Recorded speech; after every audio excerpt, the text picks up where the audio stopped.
It's time to go balls deep.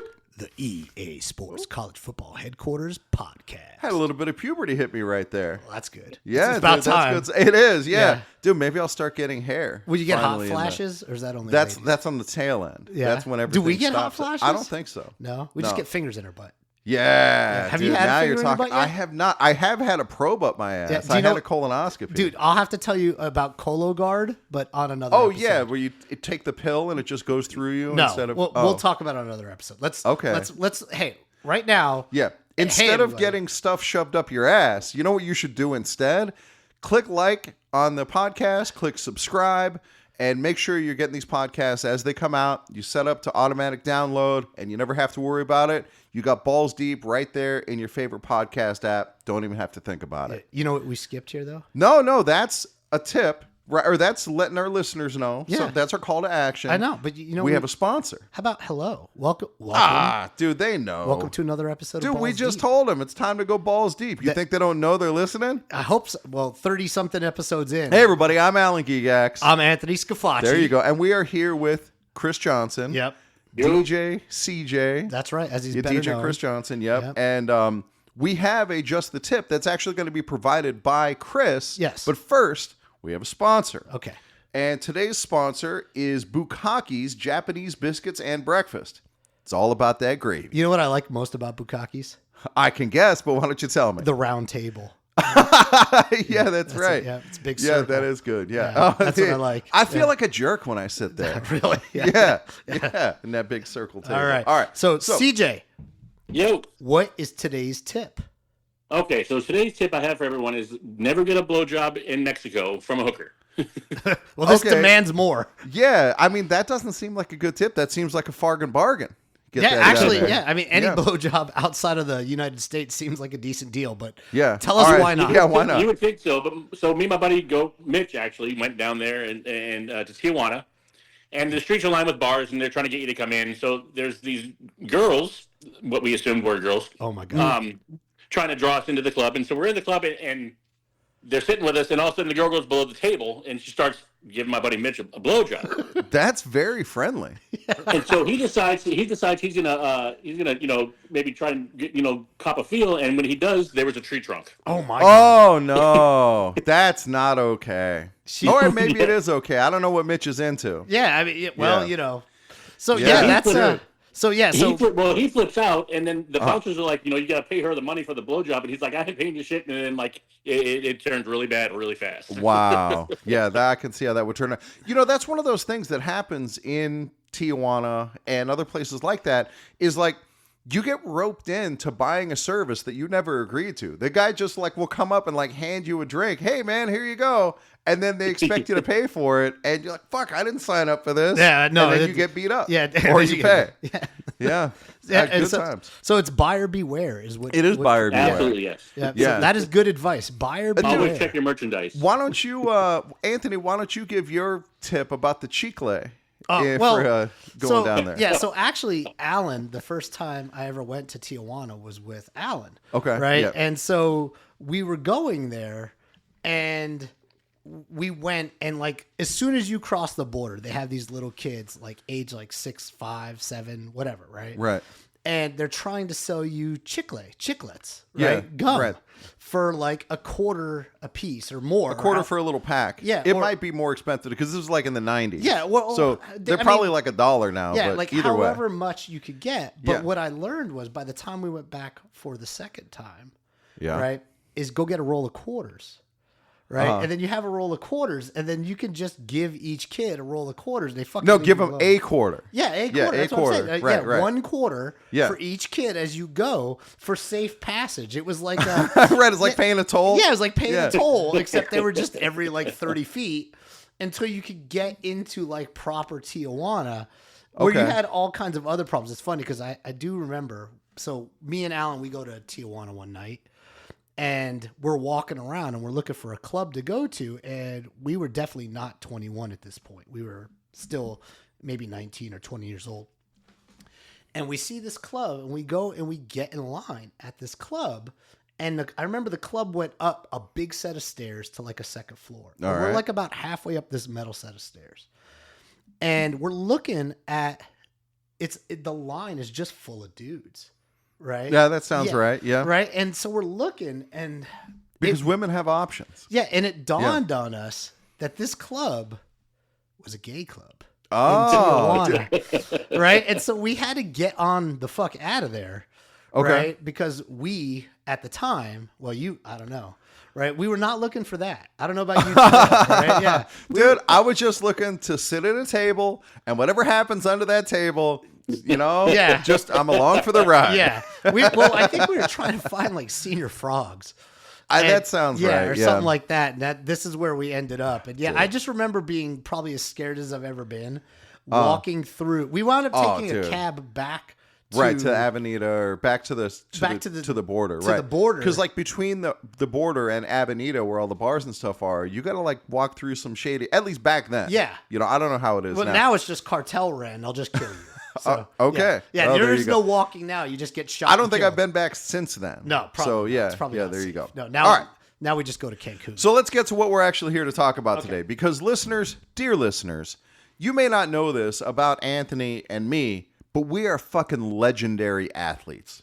Top peak performers, some of the best to ever play the game of park football and street football. Yes. Yes. Now, we played at Fox Ridge Park in Henderson, Nevada. Yep. And no better team has ever played there before or since. Well, probably not, because at a young age we were organized. Yeah. And then playing on the street out in front of my house. Sure. We had some monster games out there too, playing like two-hand touch on the street. So our guest Chris, played with us back in those days. He used to play back at Fox Ridge Park. Right. And I remember one game in particular. This just popped into my head because Steve Douglas, another one of our friends, used to play with us all the time.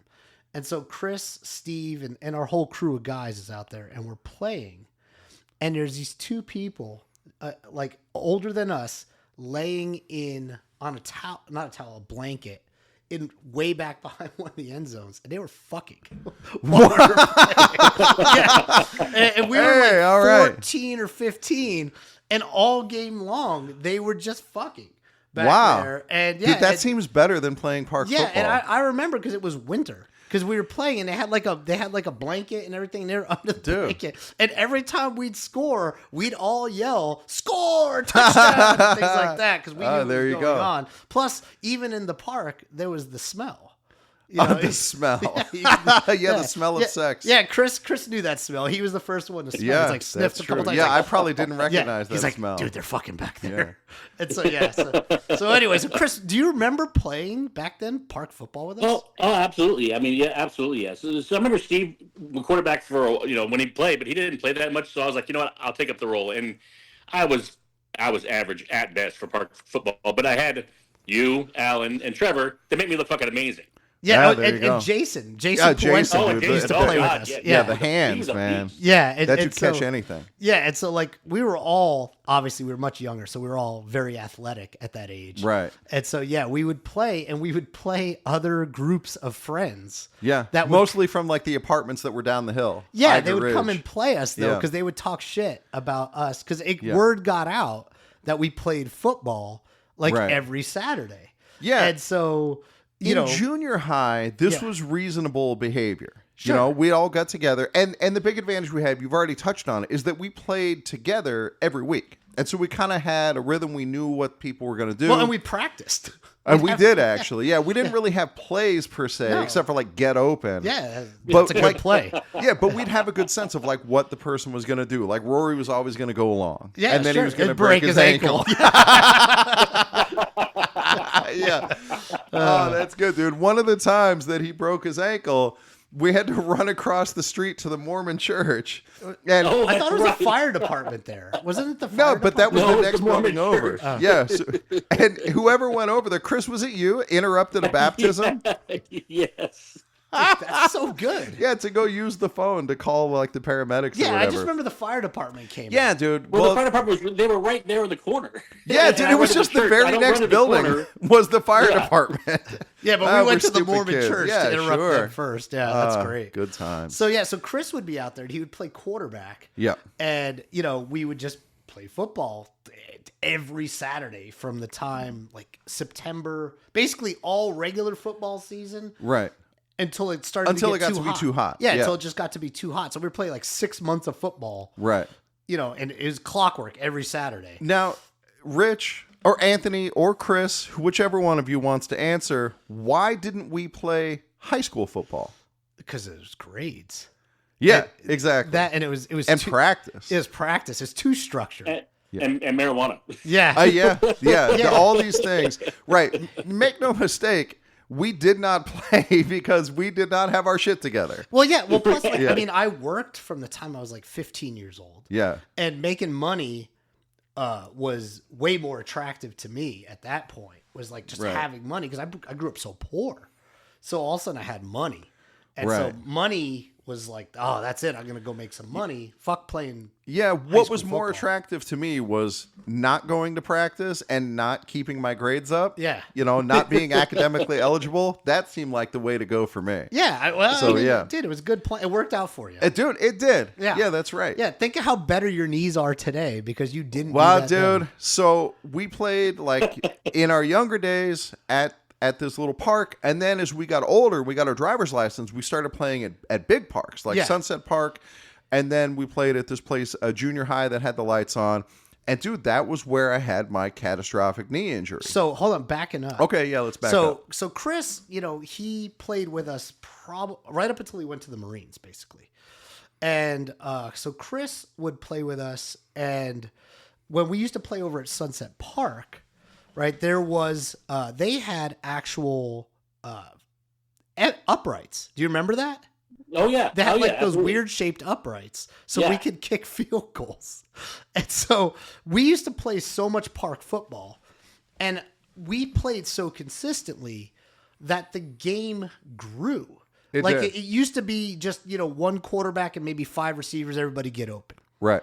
But as we kept playing and more and more and more people showed up, it eventually got to 11 on 11 plus. Yeah, like with there would subs be and everything. people on the sidelines playing, and we would play 2 to 3 hour games. We Yeah. would pay to get the lights. I had a job, Right. so I'd pay to get lights put on at Sunset Park.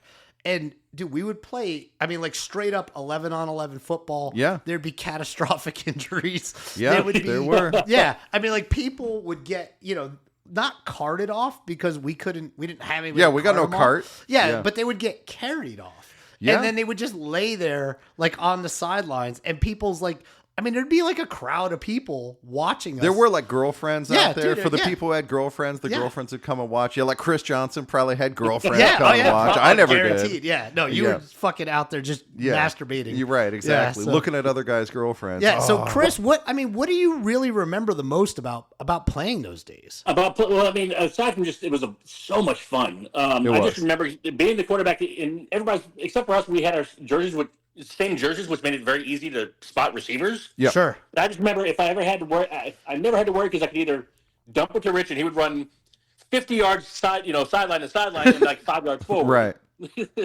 And then, or if we needed some, short yardage, Alan would just mow it down the fucking. Yeah, I mean, it there was more no like a stopping. fullback style. Yep. But you would just, my like head Larry down. Zonka just running people fucking over. Right. Yeah, I didn't do a lot of juking. No, it, It was like on college football, on EA College Football, you just push both sticks up, Yeah, and the that's truck how I stick. ran. Yeah, the Yeah. truck stick, exactly. So it's Yeah, funny that was my though only because move. the thing that was so crazy about it to me is that we played just tackle football, Yeah. no helmets, no nothing. Some people eventually started buying pads like knee pads Oh, that's right. and hip pads Oh, and yeah. elbow Yeah. pads. And yeah, people were showing up in everything other than a Other than a helmet. helmet and shoulder pads. Yeah, other than a helmet and shoulder pads. Right. And to I wore a cup. Yeah, to play football. I Yeah. never wore a cup. But yeah, like I mean, I would go play football we'd play on Saturday nights. This is how fucking nerdy we were to the headquarters. Yeah. We We weren't were going not on going dates. out to party. Yeah, right. We were going to play football with our buddies on Yep. the weekend night. Yep.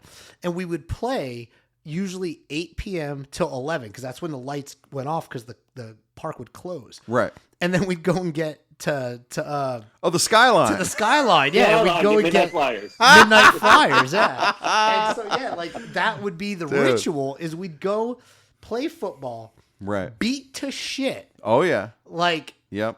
dude, we looked like nobody fucking loved us. And then Right. we'd go and get like a table for 8 with some poor fucking waitress Yep. who was, and all we'd order is these 99-cent breakfasts called the Midnight Yeah, Flyer. guys, so there- like there'd be 9 of us, 10 of us, 11 of us. So the bill is like $27. Right. And she'd get $1 from each of us. Right, as the And, tip. as yeah. the tip. And that poor girl would work her fucking ass Dude. off. Yeah, one of the great things about living in Vegas back then was there was still loss leaders at the casino where they would give you like cheap meals to get you in the door. Yeah.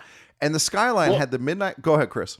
One of my favorite things about that was we would all get an orange slice with our food. Yeah, we And would. we'd all throw it at Alan. One time, Alan asked for someone's orange slice, and then it turned into we'd all give our orange slices to Alan, and he would look at us and go, "I hope you all die of scurvy." Yes, yes, Yeah, indeed. scurvy, yeah. Dude, at that time, I was profoundly broke. I was working at Little Caesars Pizza, making Oh, that's $3.75 an hour, and before the minimum wage went up to the unreasonable sum of $4.25. Ooh. Yeah, I was at Little Caesars when that happened. Oh my God. That's And a yeah. huge raise. Dude, and I was getting like 10 hours a week and had to pay rent.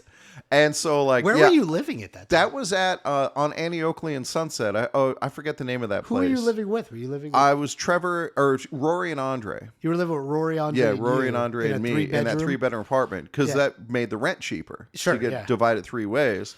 And Rory actually had a job, so he could do the master bedroom. Uh-huh. And so my rent was probably like, I don't know, $62 a month. Oh my God. And I could barely make it. And like my mom would have to send me $20 here and there. Dude. And dude, but yeah, that was like every calorie I could get. And dude, back then I couldn't get above 200 pounds. And I haven't seen 200 pounds since then. Yeah. That problem has been solved. I remember This is the because last time you saw your dick. Yeah, exactly. I Yeah. remember because over there off Andy Oakley there was a Subway sandwiches, and they used to have 2 for Tuesday. And back then, like a foot long sandwich was like $4. Oh. And so for $4 you could go You get two footlongs. footlong Oh, sandwiches dude. on Tuesday. Yeah. And so and I used to go to that one because I was also not broke, but like, dude, you Yeah. get 2 foot-long Yeah, sandwiches right, for dude. You're $4. crazy not to buy Yeah, it. exactly. How can Yeah. you not? Yeah, exactly. Right. And so so it's funny because Chris, the whole time, didn't you live down on Arroyo Grande like that whole Yeah. time? Lived there the whole time. Yeah. Yeah. Absolutely. It's funny because Chris was probably the only one of us that never had to move. Oh, dude. Yeah, there was a lot of moving for Yeah. the rest of us. And yeah, so a lot of moving. so okay, so Chris, meanwhile, Chris then goes off to the Marines. Okay? Yep. And we talked about this the last time he was on the podcast, that he Right. went off to the Marines. But then he gets out of the Marines and he comes back and he starts playing park football with us again. Right. But this time now we're at Cannon Junior High School. Right. Right, which is I actually live oddly enough, right? Yeah, We're right now, we're yeah. not right Roll far Room from it. Studio Yeah, is like walking distance yeah, from it's there. from Yeah. Canada Junior High School, right? And Canada Junior High School, still to this day, free lights. Hey, that's a Right? bargain bargain. Yeah, right. Like the Clark County School District, just keeps them on or whatever. Right. And so anyway, we started playing there because the lights were free, and by that point, the games had gotten so big Right. and so like. Kind of the rumor of our games or whatever, the knowledge had Yeah. spread. It had across spread to other parts of town. other parts of town. Yes. And so other parts of town that weren't, full disclosure, we grew up in the suburbs. yeah, and We so went to Green Valley High School, which is a nice, Yeah. high income and, high school. And so we had people from Rancho High School. Rancho High School, which was not in the suburbs. yeah, which was a rough, tough Yes. high school back then. Yes, it was. And I mean, probably still is, right? Probably. But yeah, so guys from there started showing up, and Yeah. I remember the best thing about them showing up is they brought guns. That was what I loved about it. Yeah. Is that we stopped calling penalties on them because we were scared. Dude, I absolutely remember being genuinely scared. Yeah, I mean, yeah, Being like out there. like that. It was Yep. like we had been this kind of like the big fish in a very small pond, Right. right? And Yeah. then suddenly, So these are guys like if you watch like the A7 FL now, Yeah. it's those guys. Yeah, That's who exactly. started showing up to our park football game. Yeah, to our just lonely park football games. These guys were bigger than us. Yeah, they were stronger than us. They were faster than us, and they were a fuck of a lot meaner than us. Yeah. Oh yeah, they had more prison time than us. Yeah, but we were crafty. Yeah, we were crafty, and we'd been playing for so long. Yeah, together. right. We still played well as a team. And, and had that going for us. But dude, I just remember we would just stop. Like they would call whatever penalty they wanted. Yeah, and we would just like, okay, give it to them. Right. It was too scary to argue. There ain't no money on the line. Yeah, they can have it. Yeah, it's funny because I remember this. You know, one of the great things about at the time we played, how we kept first downs. So we didn't have chains. We didn't have. Well, some of the people there had chains. Yeah, but no, like we didn't have like a 10-yard chain. We didn't have like a field crew or anything. So what we used to do is whoever wore a hat that day, how far you could throw the hat was the next first down. Right. You had to make it to the hat. So throwing the hat became part of like in the game. That is skill. true. Yeah. It was right. Yeah. Who could throw a hat further? Right. Because if you were the defensive team, when they get a first down, it was your job. You threw the hat. Right. Right. And that was your next first down. So yeah. So you would play like field position by throwing the hat.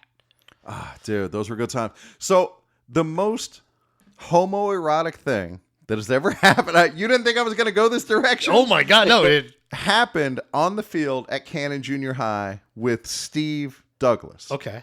So we were on opposite teams, and I was running the ball, and I'm running, and I run at Steve, and he goes to tackle me, and we have this big collision. Right, just the two of us, bam, and for him to tackle me, and somehow our cheeks just barely brushed against each other, and like I could feel his whiskers just like lightly rub on against my cheek in this big violent collision, and there was just this delicate touch on my cheek, and I still think about it to this day. Do you like to be choked as well? I remember that hit. That was. Yeah, we had some really big collisions out there. And so because I was this bruiser running back, like an Ironhead Hayward type, power back, I would just run people over. Sure. And there was no real juking. And so people would start going for my legs. And, that's where you have to tackle somebody like me. And so one time I get wise and I'm like, dude, I'm tired of these people taking out my legs. I'm going to be like Saquon Barkley. Saquon Barkley got that shit from me. Sure. He wasn't even born at this point. He probably wasn't, actually. That's kind of weird to think about. Or he was like 1 or 2. Yeah. Dude, I don't think he would have been born yet. No. So anyway. Saquon Barkley's dad. Yeah. Maybe I'm Saquon Barkley's dad. You don't know. You can't prove that I'm not. So anyway.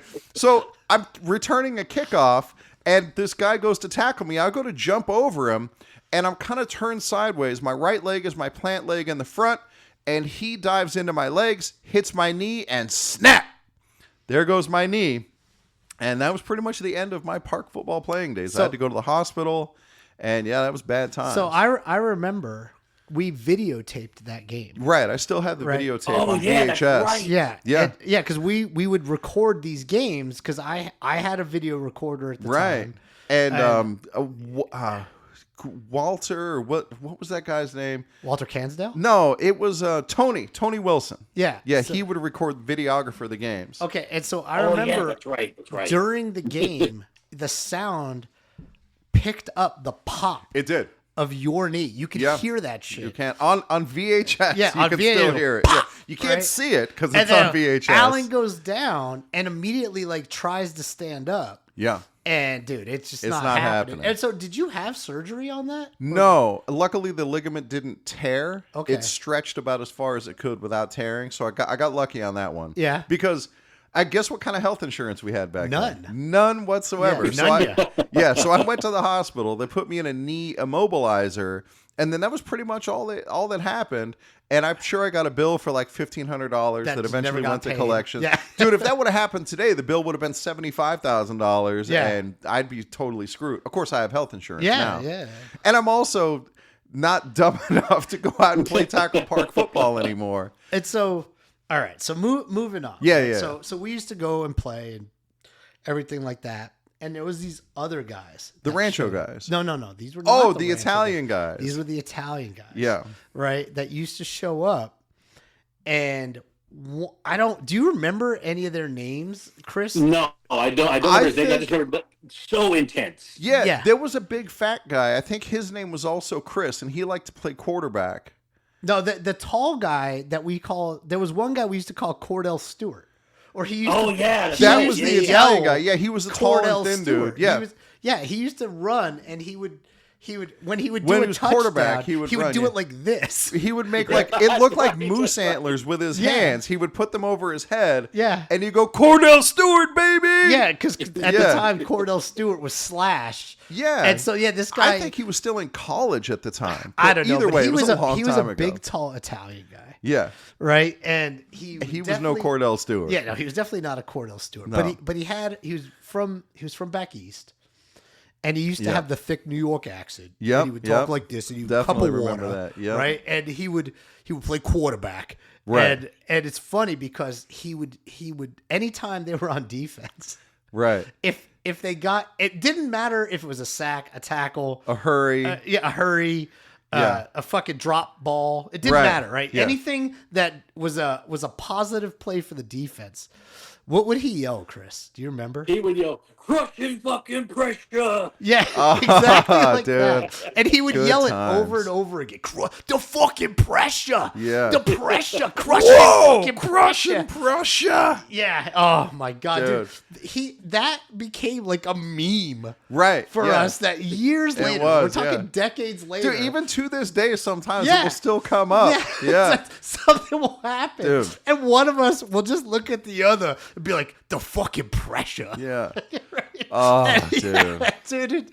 And it's funny because I ran into that guy years and years later. I was working at Southern, and we had to go take one of our vehicles to go get fixed. And he worked at R&R Motors. Okay. And I think his dad owned it or something like that. And I ran into the guy, and as soon as I saw him, I immediately recognized him. Uh-huh. And I was like, "Hey, dude, you used to play park football with us." And he's looking at me, and he doesn't recognize me because I was super skinny back then. Sure. Much younger and everything like that. But yeah, dude, he eventually remembered. And I should have got that guy's number, but just because it'd be fun to get him on the podcast today. Sure. See what he remembers. Yeah, see what he remembers. Because I bet you from their perspective, things were very different. I bet you that they were just as scared of the people from Rancho as we were. Yeah, we probably eventually did some kind of Avengers shit where we teamed up again with them. Yeah, right. To fight a common enemy. Yeah, and dude, I remember the guys from Rancho actually had nicknames like Coke and T-Bop and stuff like that. Yeah. Well, you know what the funny thing is? After the first couple of times that the Rancho guys showed up, they started to get really cool with us.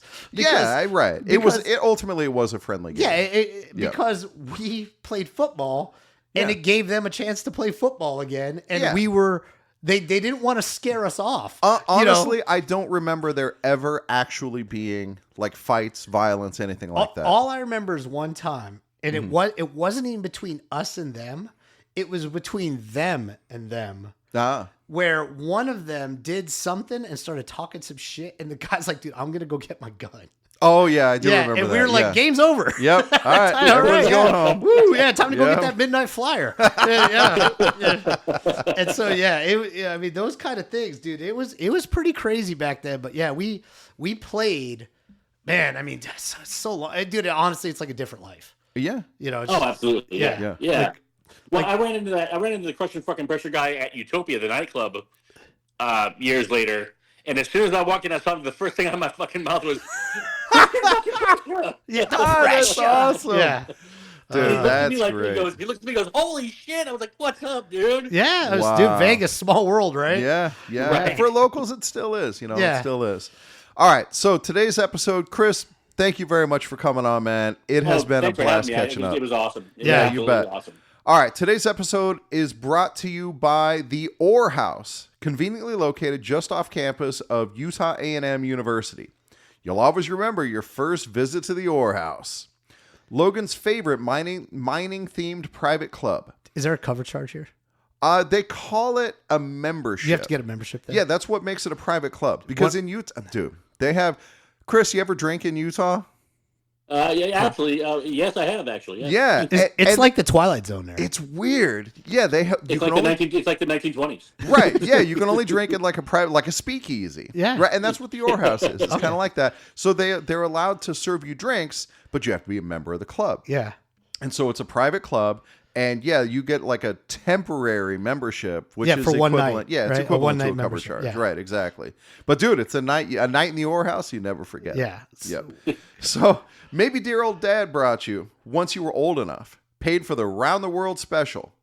The Ore House is a full service establishment giving you what you should be getting at home, but aren't. And remember, if someone from your ward sees you at the Ore House, they're at the Ore House too. I love our sponsors, man. Yeah, man, good times. All right. For Alan Gigax, for DJ CJ Chris Johnson, and for Anthony Scafacci, we are out.